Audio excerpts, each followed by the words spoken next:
Assalamualaikum warahmatullahi wabarakatuh. Di dalam video kali ini saya akan menyampaikan cara pengolahan sampah organik yang dilakukan oleh Dinas Pertanian dan Perkebunan Provinsi NTB. Jadi sampah-sampah yang ada di ruangan kantor maupun di halaman, sampah-sampah organiknya tersebut kami olah sendiri di halaman kantor, di mana kami menggunakan pengomposan dengan metode Takakura. Jadi sisa-sisa makanan yang berasal dari ruang kantor, kemudian sampah dedaunan, rumput ataupun ranting yang dari halaman kantor itu kami bawa ke tempat pengomposan di halaman belakang. Metode Takakura ini sangat mudah sekali dan sangat sederhana ya alat dan bahannya, di mana untuk memulainya kita hanya perlu menyediakan larutan gula, larutan garam, kemudian dedak sebanyak 1 karung, sekam 2 karung, dan tanah topsoil atau lapisan atas. Nah, cara membuat larutan gula ini Bapak Ibu cukup menyediakan air misalnya sekitar 1,5 liter ya, 1 botol air mineral, kemudian gula secukupnya, kemudian Yakult, tempe, poteng, bisa poteng yang ketan ataupun yang ini ya dari singkong.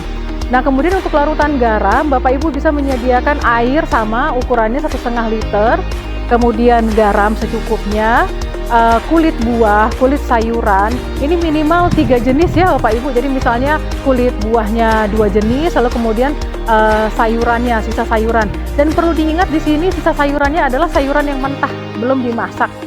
Nah, selanjutnya Bapak Ibu, larutan gula dan garam ini kita tutup, kita simpan di dalam botol dan kita tutup dan disimpan selama 3 hari. Jangan sampai terkena sinar matahari.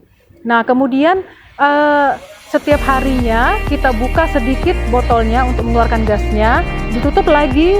Jadi setiap pagi kita buka sebentar, kemudian kita tutup, begitu seterusnya sampai dilakukan selama 3 hari. Setelah 3 hari Bapak Ibu dapat menggunakannya dengan cara mencampurkan dedak, sekam, kemudian tanah, itu kita gabung, kita campurkan, kemudian kita siram dengan larutan garam dan larutan gula ini.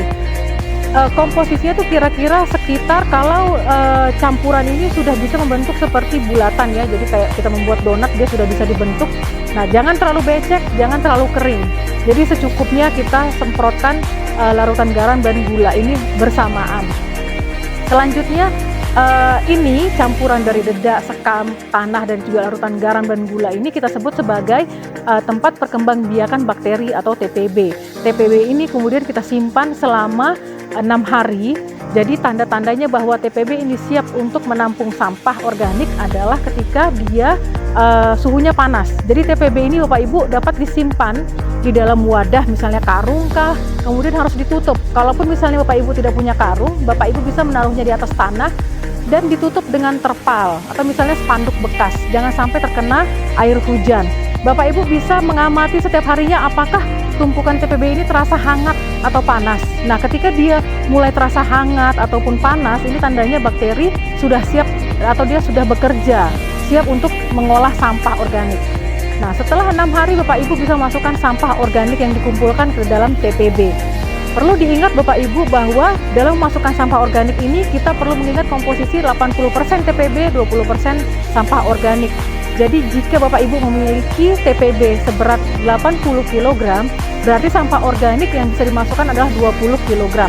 Aturan komposisi 80-20% ini berlaku selama 2 minggu pertama. Setelah 2 minggu pertama, Bapak Ibu bisa menaikkan jumlah sampah yang dimasukkan itu 5 kg per minggunya. Sehingga minggu ketiga 25 kg sampah yang dimasukkan, minggu keempat menjadi 30 kg sampah yang dimasukkan, begitu seterusnya. Nah, kenapa kami memilih metode Takakura ini? Ini karena metodenya sangat simpel ya Bapak Ibu. Bahan-bahannya dapat kita temukan sehari-hari. Bapak Ibu tidak perlu beli ke toko bahan-bahannya ini. Nah, kemudian Bapak Ibu, metode ini juga tidak menimbulkan bau, tidak menimbulkan kesan jorok jika kita taruh di rumah. Bapak Ibu bisa menyimpan TPB ini di dalam keranjang baju yang memang khusus untuk pengomposan, dilapisi oleh kardus untuk menutup lubang-lubang keranjang.